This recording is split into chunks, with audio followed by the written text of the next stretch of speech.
Hello everyone, welcome back to the channel let's learn commerce. तो जैसे कि हम लोगों ने अपनी लास्ट क्लास में बेटा बेसिक अकाउंटिंग टर्म्स को खत्म कर दिया था।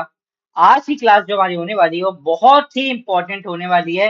उसका नाम है बेसिस ऑफ अकाउंटिंग। ये हर एक टीचर का फेवरेट टॉपिक होता है एग्जाम्स में पूछने के लिए। तो ये बहुत ही इंपॉर्टेंट टॉपिक है और आगे ये बेस भी आपका तैयार करेगा। तो ये टॉपिक, ये क्लास आपके लिए बहुत ही ज्यादा इंपॉर्टेंट होने वाली है एग्जाम के पॉइंट ऑफ व्यू से और आपके आगे अकाउंट्स को समझने के लिए। तो आज की क्लास को लास्ट तक देखिएगा, बहुत ही छोटी क्लास होगी और छोटा सा टॉपिक है और बहुत ही इजी टॉपिक है। तो आपको लेकिन एक काम जरूर करना है, ये क्लास को अपने फ्रेंड्स के साथ जरूर शेयर करना है ताकि उनको भी पता चले कि ये टॉपिक कितना इंपॉर्टेंट है एग्जाम के पॉइंट ऑफ व्यू से। तो आइए आज की क्लास को हम लोग स्टार्ट करते हैं जिसका नाम है बेसिस ऑफ अकाउंटिंग। ठीक है। तो ये बहुत ही इंपॉर्टेंट है बेटा टॉपिक, आप इसको बहुत ही अच्छे तरीके से समझिएगा। Basis of accounting. तो बेटा सबसे पहले दो बेसिस होते हैं। Cash basis. आप मेरे सामने देखिएगा, मेरी तरफ देखिएगा, अभी आप ये जो सामने है आप इसको भूल जाइए। आप सबसे पहले सुनिएगा हमारी बात। बेसिस ऑफ अकाउंटिंग का मतलब कैश बेसिस।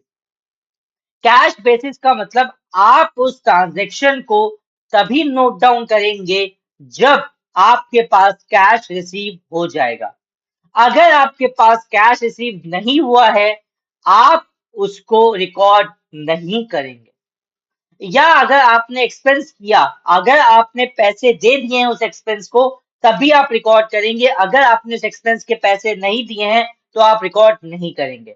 तो कहने का मतलब है, अगर ट्रांजैक्शन में कैश इन्वॉल्व है तभी आप उसको अकाउंटिंग में रिकॉर्ड करेंगे, अदरवाइज आप रिकॉर्ड नहीं करेंगे। तो बहुत ही सिंपल है, आइए रीडिंग करते हैं क्या लिखा है।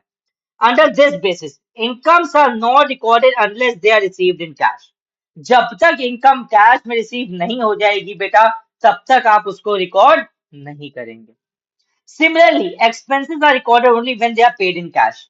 एक्सपेंसेस हम तभी रिकॉर्ड करेंगे जब हम उसको कैश में पे कर देंगे। क्लियर होगी बात?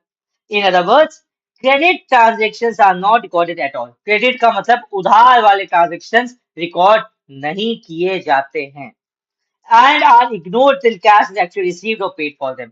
और कंप्लीटली उसको इग्नोर करेंगे जब तक हमको कैश मिल ना जाए या जब तक हम कैश दे ना दें। Thus, profit is merely the excess of actual cash received in respect of sale and other income over the actual payment in respect of the purchase of goods, expenses, wages, salaries और rent. तो simple आपका profit कैसे निकल आएगा? कितना पैसा आया, कितना पैसा गया, उन दोनों को आपस में सब्ट्रैक्ट कर दीजिए और आपके पास पता चल जाएगा आपको कितना प्रॉफिट हुआ। क्लियर होगी बात?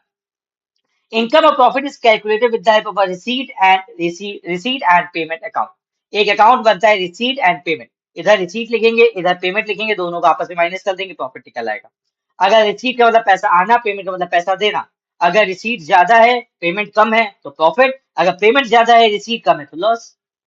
This is basic is useful for professional people only like lawyers, doctor, chartered accountant. क्योंकि ये लोग उधार पे तो करेंगे नहीं। आप डॉक्टर के पास जाइए तो क्या डॉक्टर से कहेंगे आज मेरा इलाज कर दो लेकिन पैसे हम आपको कल देंगे? ऐसा होगा? फीस वो आपसे तुरंत रखवा लेगा कि नहीं रखवाएगा? बात क्लियर हो रही है? आप लॉयर से ये कह सकते हैं आप हमको केस जिता दीजिए, जैसे ही आप केस जिताएंगे वैसे हम आपको पैसे फीस दे देंगे। वो तो कोर्ट के अंदर तभी एंट्री मारेगा जब आप उसके हाथ में फीस देंगे। तो ज्यादातर रेस्टोरेंट रेस्टोरेंट में आप जब खाना खाने जाएंगे तो क्या आप उनको बोलेंगे आज मेरे को खाना खिला तो पैसा मैं कल दूंगा आपको? नहीं। तो ऐसे लोग कैश बेसिस ऑफ अकाउंटिंग करते हैं क्योंकि इनका मेन मोटिव ही कैश होता है। ये लोग उधार में डील करते ही नहीं है। क्लियर होगी बात? कैश बेसिस ऑफ अकाउंटिंग समझ में आ गया बेटा? अब आइए इसके एडवांटेजेस पढ़ लेते हैं क्या। This basis simple, realistic and satisfy the conservative instinct of man people. बहुत लोग वो कंजर्वेटिव होते हैं, सिंपल ज्यादा तीन जाम निकलना है, सिंपल सा बताओ प्रॉफिट कितना हो रहा है। प्रॉफिट कैसे निकालेंगे? पैसा कितना आया कितना गया, माइनस तो प्रॉफिट निकल आएगा। It does not require the use of estimates and personal judgment. इसमें अपना पर्सनल जजमेंट कोई भी लेना देना नहीं है, कुछ आप अपने मन से लगा ही नहीं सकते। पैसा आया तो ठीक, नहीं आया तो ठीक। It is suitable for both दो कैश बेसिस। अभी मैंने आपको एग्जांपल दिया। ये सुटेबल उनके लिए है जिनका कैश में ज्यादा डील होता है। क्लियर होगी बात? कोई डाउट है किसी को? समझ में आ गया? अब इसके डिसएडवांटेज क्या है? It does not give a true and fair view of profit और loss and financial position of the enterprise. ये सही इंफॉर्मेशन प्रॉफिट लॉस की नहीं देता है। सिर्फ कैश ही से लेना देना अकाउंटिंग में नहीं होता है, उधार वाले ट्रांजेक्शन्स भी आपके प्रॉफिट लॉस को इफेक्ट करते हैं, ये बात आप समझ के रखिए। क्लियर होगी बात? There is a great possibility of manipulation of profit in cash basis. बहुत ज्यादा तीन जाम होता है, बहुत ज्यादा आप मैनिपुलेट कर सकते हैं। इसका आप किसी को सामने से कहेंगे ना हम कैश बेसिस अकाउंट निकलते हैं, वो आपके ऊपर घंटा भरोसा ही नहीं करेगा। वो कहेगा हाँ इसके हमको अकाउंटिंग में भरोसा ही नहीं कैश बेसिस पे। पता नहीं पैसा आया भी कि नहीं गया, इसने आधे पैसे तो छुपा दिए होंगे। क्लियर हो रही बात? Companies act 2013 does not recognise, ये बहुत इंपॉर्टेंट पॉइंट है आपका। कंपनीज एक्ट इसको नहीं मानता। कंपनीज एक्ट कैश बेसिस को डायरेक्टली कैंसिल करता है, वो कहता है हमको इससे कोई भी लेना देना नहीं है। क्लियर होगी बात? तो क्या ये उम्मीद है आपको कैश बेसिस आपको पूरा समझ में आया होगा। अब आता है एक्चुअल बेसिस। एक्चुअल बेसिस का जस्ट अपोजिट है। भले पैसा आए भले पैसा ना आए, अगर ट्रांजैक्शन हुआ है आपको उसको रिकॉर्ड करना ही करना है। भले वो कैश हो भले वो उधार हो, हमको उससे कोई भी फर्क नहीं पड़ना चाहिए। Under this basis incomes are recorded when they are earned और एक्रूड। इनकम तभी रिकॉर्ड करेंगे भले हो गई हो या एक्रूड हो, पैसा मिला हो या ना मिला हो, irrespective of the fact whether cash is received or not. Example, sales made on credit will be included in the total sales of the period. Similarly, expenses are recorded when they are incurred or become due and not when the cash is paid for them. Example, rent due to landlord but not paid will be treated as expense for the period when it is due and not in the period when it is paid. जब हमको पे कर देंगे या नहीं करेंगे, receive हो या ना हो, हमको उससे कोई फर्क नहीं पड़ेगा। अगर उस साल का एक्सपेंस है, आपको उसी साल उसको नोट डाउन करना पड़ेगा। क्लियर होगी बात? Hence, in accrual basis, profit or loss is the result of matching the revenue earned and expenses incurred during the period. अगर आपका 1 अप्रैल से शुरू होता है और 31 मार्च तक जाता है, इस बीच में जितने ट्रांजेक्शन हैं आपको रिकॉर्ड करने ही करने हैं, भले वो एक्सपेंस आपने कैश में पे करे हो या ना किए हो, इनकम कैश में मिली हो या ना मिली हो, हमको उससे कोई भी फर्क नहीं पड़ना चाहिए। This makes it necessary to consider the outstanding expense. Outstanding expense मैंने आपको बताया था पिछली क्लास में क्या होता है जब बेसिक अकाउंटिंग टर्म्स किया था। आउटस्टैंडिंग एक्सपेंस वो होता है बेटा जिसकी ड्यू डेट निकल गई है लेकिन आपने अभी तक पे नहीं किया, लेकिन है तो बेटा वो इसी साल के एक्सपेंस ना, तो इसीलिए उसको हम रिकॉर्ड करते हैं। प्रीपेड एक्सपेंस, आपने अगले साल का एक्सपेंस इस साल पे कर दिया तो क्या रिकॉर्ड नहीं करेंगे? आपके पास से पैसा तो जा रहा है, इस साल तो आपके लिए इनकम हो गई वो। एक्रूड इनकम, पैसा काम कर दिया है, पैसा मिला नहीं है, अरे है तो इसी साल की वो इनकम, तो उसको तो दिखाएंगे ना आप। इनकम रिसीव्ड इन एडवांस, आपने हमको एडवांस फीस दे दी साल भर की, भैया हम आपसे पढ़ेंगे और साल भर मेरे पर लाइबिलिटी हो गई कि भाई मेरे को पढ़ाना ही पड़ेगा, हम आपको पैसा लेके कहीं भाग नहीं सकते। For the preparation of the financial statement, companies act कहती है सारी कंपनीज को इसके अकॉर्डिंग ही सारी अकाउंटिंग करनी है, उसको कैश बेसिस की अकाउंटिंग नहीं करनी। क्लियर होगी बात? समझ में आ गया? Advantage, it disclose the true profit और लॉस, यही एक्चुअल अकाउंटिंग है जिससे हमको ट्रू प्रॉफिट और लॉस पता चलता है। इसमें कंसिस्टेंसी रहती है प्रॉफिट निकालने की, हर साल हर साल आपने कितना प्रॉफिट कमाया, इस साल लाख कमाया तो अगले साल 2 लाख कमाया तो मतलब 1.5 लाख में ज्यादा कमाया।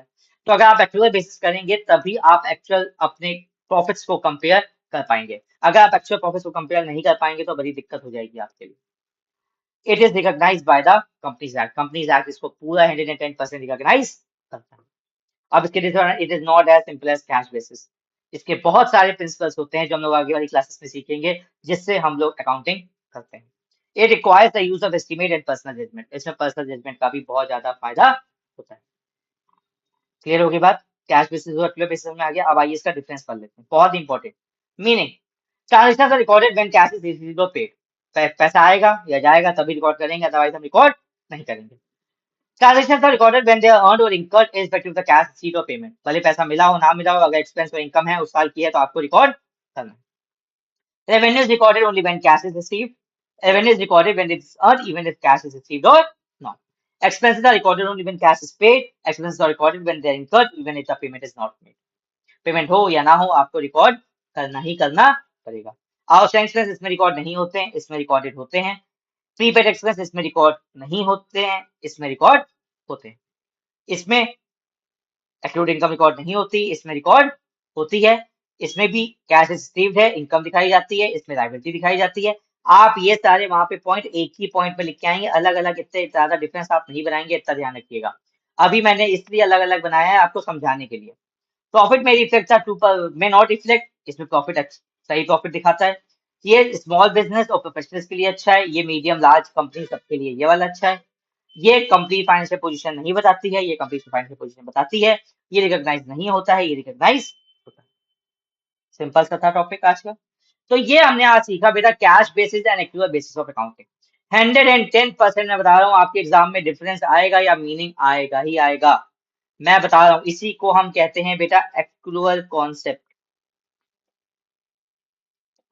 बेटा आएगा ही आएगा, ध्यान रखना। मैं बता रहा हूँ, लिख कर दे सकता हूँ, टीचर्स का ये फेवरेट टॉपिक है, आएगा ही आएगा एग्जाम में, डिफरेंस आना ही आना है। ठीक है। तो आज की क्लास में बहुत ही छोटा टॉपिक हम लोगों ने कवर अप किया और बहुत इंपॉर्टेंट टॉपिक कवर अप किया। उम्मीद है आपको समझ में आया होगा। इसको आप अपने फ्रेंड्स के साथ जरूर शेयर करिएगा और उनका भी बताइएगा, उनका भी भला करिए, सेल्फिश बिल्कुल ना बनिए। उनका भी भला करवाएंगे तभी आपका भला होगा। ठीक है। तो मिलते हैं अपनी नेक्स्ट क्लास में नेक्स्ट टॉपिक के साथ। तब तक के लिए टाटा बाय बाय।